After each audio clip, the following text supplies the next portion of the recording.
वाराणसी में सपा सांसद वीरेंद्र सिंह ने वकील पुलिस विवाद को लेकर सरकार पर जोरदार हमला बोला है।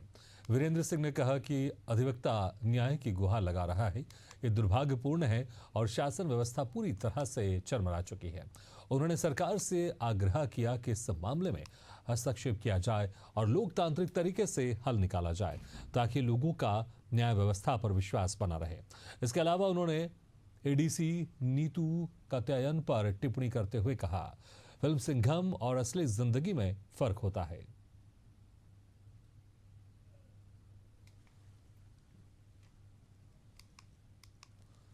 एशिया कप सुपर 4 के दूसरे मैच में आज भारत और पाकिस्तान के बीच महामुकाबला खेला जाएगा। दोनों देशों के करोड़ों क्रिकेट प्रेमियों की निगाहें इस बहुप्रतीक्षित मैच पर टिकी है। वहीं लखनऊ में भारतीय टीम की जीत के लिए हवन पूजन किया गया। क्रिकेट प्रेमियों ने भारत की ऐतिहासिक जीत का दावा करते हुए टीम इंडिया के लिए उत्साह जताया। फैंस का कहना है कि आज का दिन भारत के नाम रहेगा।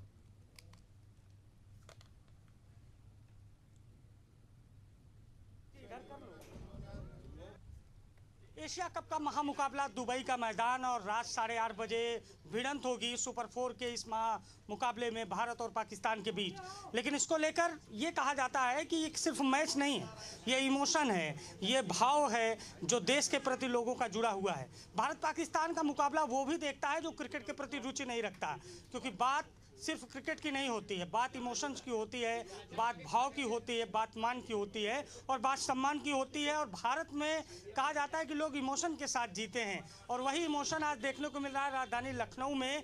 आप साफ तौर पर देखिए कि क्रिकेट प्रशंसक यहाँ पर मौजूद हैं, हाथों में तिरंगा है, जुबा पर भारत माता की जय के नारे हैं, पंडित जी भी मौजूद हैं, यज्ञ हो रहा है और उसके उपरांत सभी ने यहाँ पर प्रार्थना की है ईश्वर से, अपने अपने आराध्य से कि भारत की जीत हो।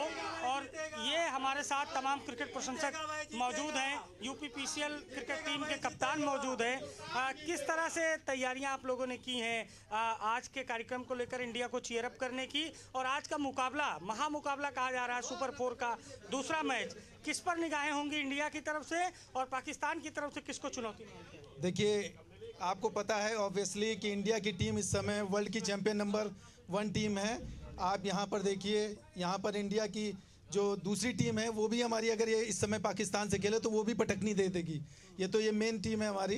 तो इस समय हमारे देख रहे हैं कि बैट्समैन हमारे शुभमन गिल हैं जो अच्छा स्टार्ट देते हैं, अभिषेक शर्मा नो डाउट आपने देख ही लिया, साइंस अफरीदी को किस तरीके से उन्होंने पेसर्स को जिस तरीके से आईपीएल में खेल रहे थे, जिस तरीके से उनको मौका मिला उस तरीके से आए और पहले ही दूसरे ओवर में रन रेट उनका जिस तरीके से पहली दूसरी गेंद पे चौके छक्के से ही प्रहार उनका जो है वीरेंद्र सहवाग वाली बैटिंग की याद दिलाते हैं अभिषेक शर्मा। बिल्कुल, वीरेंद्र सहवाग तो नहीं कह सकते मगर युवराज सिंह की याद जरूर दिला रहे, क्योंकि युवराज सिंह एक लेफ्टी बैट्समैन थे और अभिषेक शर्मा लेफ्टी। तो उन्होंने अभी उस दिन दिखा भी रहे थे जो युवराज जिस तरीके से बेसिक बैटिंग स्टांस था उनका, उसी तरीके से उसी फ्लो में उसी तरीके से छक्के निकल के भी छक्के। चुनौती मानते हैं पाकिस्तान की टीम में, कौन लगता है कि उससे थोड़ा सा भारत को सतर्क रहने की जरूरत है? देखिए, जिस तरीके से अभी एक नए ये बच्चे आए हैं, सैम हैं और इनके दो खिलाड़ी थे जो रिजवान और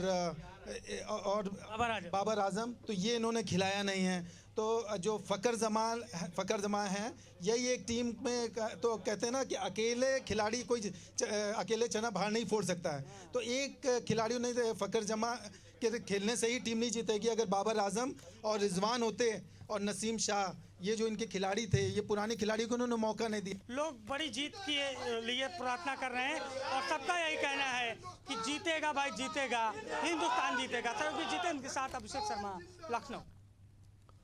उप मुख्यमंत्री सम्राट चौधरी ने अपने सरकारी आवास पर प्रेस कॉन्फ्रेंस की। इस दौरान उन्होंने लालू परिवार पर जमकर निशाना साधा। सम्राट चौधरी ने कहा कि लालू परिवार बिहार के लिए कलंक है। उन्होंने कहा कि तेजस्वी के मंच से प्रधानमंत्री की मांग के लिए फिर से एक बार गाली गलौज की भाषा का इस्तेमाल किया गया। बिहार की जनता इन्हें सबक सिखाने का काम करेगी।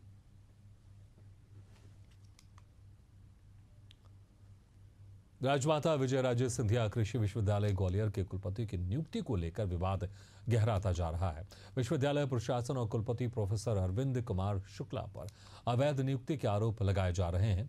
इस मामले को लेकर चंबल घाटी किसान एकता संघर्ष समिति ने गंभीर आपत्ति दर्ज कराई है। संघर्ष समिति का कहना है कि कुलपति की नियुक्ति प्रक्रिया पारदर्शी नहीं रही और इससे न सिर्फ विश्वविद्यालय की साख पर सवाल खड़े हो रहे हैं बल्कि कृषि के छात्रों के भविष्य से भी खिलवाड़ हो रहा है।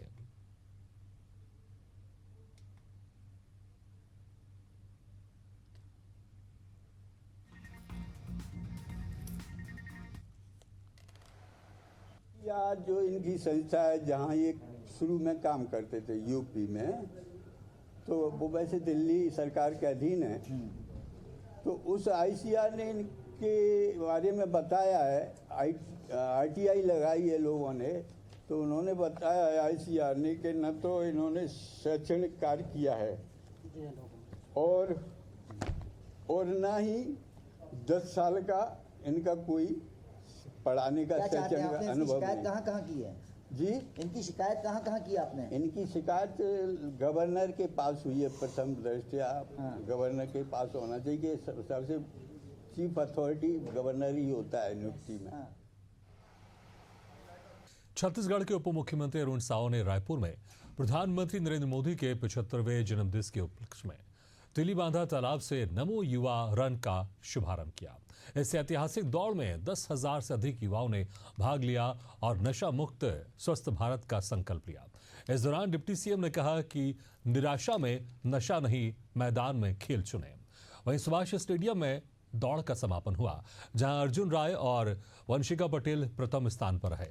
विजेताओं को नगद पुरस्कार दिए गए। कार्यक्रम में अंतर्राष्ट्रीय और राष्ट्रीय खिलाड़ियों का सम्मान भी किया गया। इस मौके पर मंत्री गुरु खुशवंत समेत कई जनप्रतिनिधि और अधिकारी मौजूद रहे।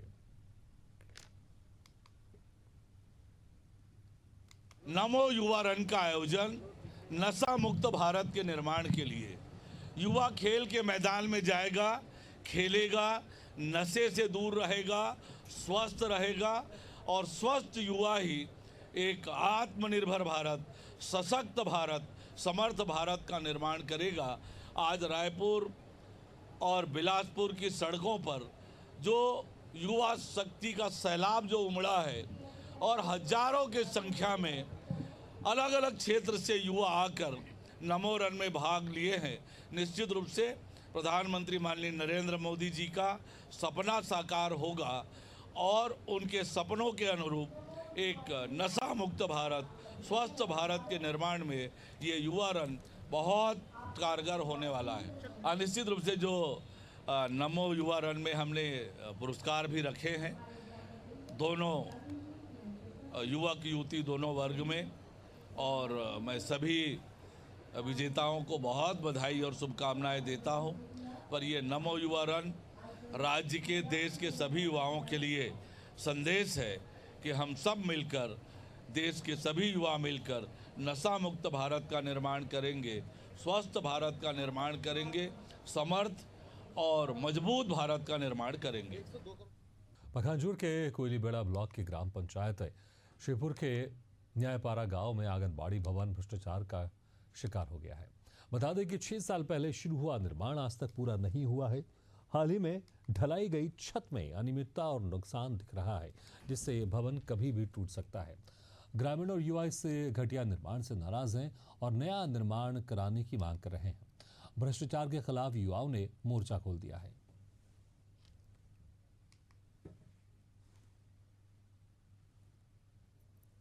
ये श्रीपुर नयापारा, श्रीपुर पंचायत। ये जो अभी जो इस छत का ढलाई हुआ है, तो इसका मतलब छत भीम से भी 8 इंच नीचे आ गया छत। ये छत कभी भी गिर सकता, तो हम चाहते हैं कि ये छत को गिरा के नया फिर से इसका पुनर्निर्माण कार्य शुरू करें, ताकि हमारे बच्चों का जिंदगी सुरक्षित रहे। इसको शिकायत किए थे? हम पहले एक बार शिकायत किए थे सीओ साहब को। मतलब आंगनबाड़ी का कार्य लापरवाही से किया गया, तो हम लोग शिकायत किए थे सीएस साहब को। सीएस साहब ने जांच टीम जारी किया था, तो भेजे थे, तो कोई जांच का हमें ये पता नहीं है। कैसा निर्माण हुआ है? मतलब निर्माण ऐसा हुआ कि कभी भी गिर सकता है आंगनबाड़ी। आंगनबाड़ी निर्माण 6 साल से चल रहा है, अब तक हो चुका है, अभी छत ढलाई हो चुका है इतना दिन तो हम लोग जितना भी शिकायत किए हैं, सीओ साहब आए थे टीम गठित करके, तो जो भी निर्णय लिए हमको पता नहीं अब तक। छत की निर्माण कैसे हुई है? छत की निर्माण बहुत ही बदहाल है, इसका समुद्र की लहर जैसे है। छत कहीं पर ऊंचा है, कहीं पर नीचा है, छत सीधा तरीके से नहीं बन रहा है। हरदोई के टेनी ग्राम सभा भ्रष्टाचार की भेंट चढ़ गई है। ग्राम प्रधान पर विकास कार्यों में घोटाले का आरोप लगा है। दरअसल वीरेंद्र यादव पूर्व सांसद उषा वर्मा के प्रतिनिधि हैं और वो ग्राम प्रधान प्रतिनिधि के रूप में विकास कार्य करवा रहे हैं।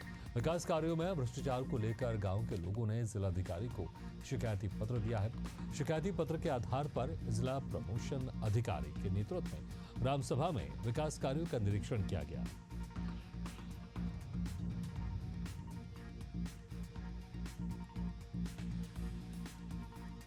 हमारे यहाँ भ्रष्टाचार के खिलाफ मैंने मनरेगा अंतर्गत शिकायतें की थी, जिसमें लगातार तीसरी जांचें हुई है, लेकिन जांच कार्यस्थल पर होती ही नहीं है।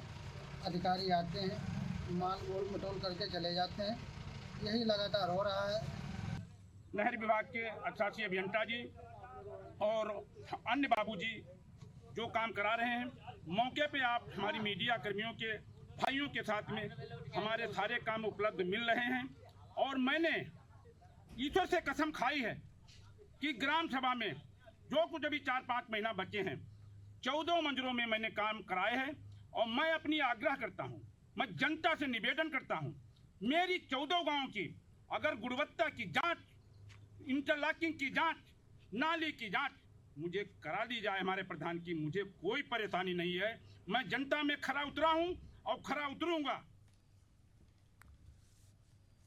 छत्तीसगढ़ के भाटापारा से एक हैरान कर देने वाला मामला सामने आया है, जहां बीती रात दुर्गा पंडाल बनाते समय एक मजदूर की ऊंचाई से गिरने से मौत हो गई। घटना के बाद मजदूर को इलाज के लिए सिविल अस्पताल लाया गया, जहां डॉक्टरों ने उसे मृत घोषित कर दिया। इधर परिजन आरोप लगा रहे हैं कि बिना जानकारी मृतक को पोस्टमार्टम के लिए मोर्चरी लाया गया। मामले की जानकारी मिलने पर परिजनों के साथ छत्तीसगढ़िया क्रांति सेना के लोग मोर्चरी पहुंचे। टेंट मालिक ने जब 5 लाख रुपए का मुआवजा दिया, तब जाकर मामला शांत हुआ।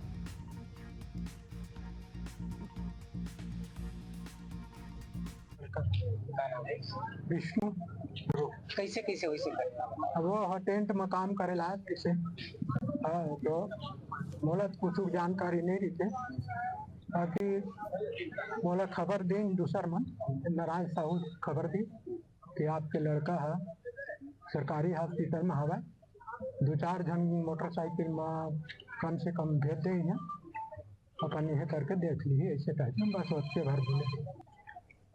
कल भाटापारा के सर्कस मैदान में टेंट हाउस के डेकोरेशन के काम करैया विष्णु ध्रुव, जिन सुरेश किंगरानी के टेंट हाउस मालिक है, ओखर अधीन काम करत रही है।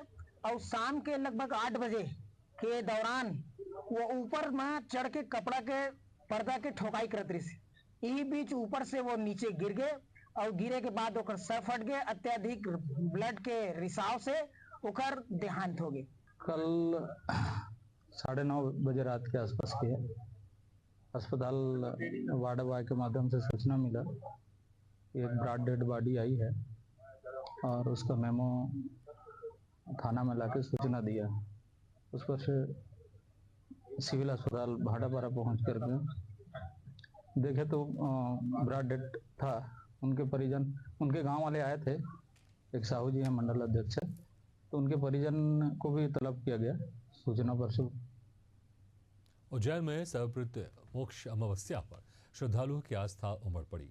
हजारों लोगों ने शिप्रा नदी में डुबकी लगाकर पिंडदान तर्पण किया। रामघाट, सिद्धवट और मंगलनाथ सहित विभिन्न घाटों पर सुबह से श्रद्धालुओं की भारी भीड़ रही। तीर्थ पुरोहितों ने भगवान सिद्धनाथ पर दुग्धाभिषेक कर पितरों की आत्मा की शांति की कामना की। सुरक्षा के लिए एसडीआरएफ और होमगार्ड के जवानों को घाटों पर तैनात किया गया।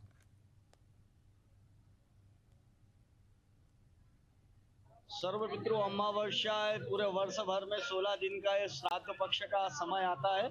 इस 16 दिन के श्राद्ध पक्ष के समय में हर श्रद्धालु भक्तगण संसार में, विश्व में अपने अपने सामर्थ्य के अनुसार तीर्थ पे जाकर श्राद्ध, तर्पण, पिंडदान इत्यादि कर्म करते हैं।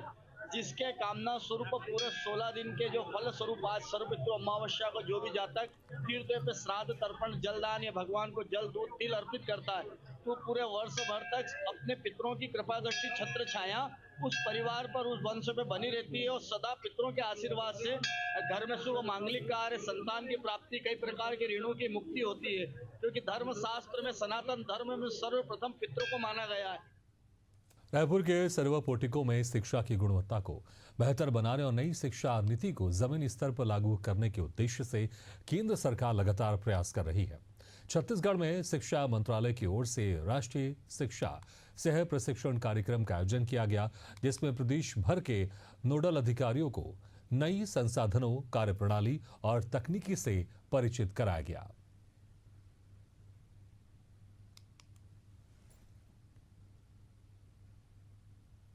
आज ये training and orientation programme organise किया गवर्नमेंट ऑफ छत्तीसगढ़ के district nodal officers and institute nodal officers जो हमारे नेशनल मेंस का मेरिट स्कॉलरशिप स्कीम जो है उसके लिए ऑर्गेनाइज किया है। एंड आज प्रोग्राम बहुत अच्छा कंडक्ट हुआ and everybody participated and gave their opinion and views and got their problems or doubts resolved। और हम चाहते हैं कि मतलब इस तरह का प्रोग्राम्स और करें और स्टेट की तरफ से हमें फुल कोऑपरेशन मिला और उसके लिए मैं उनको बहुत बहुत धन्यवाद करना चाहती हूँ।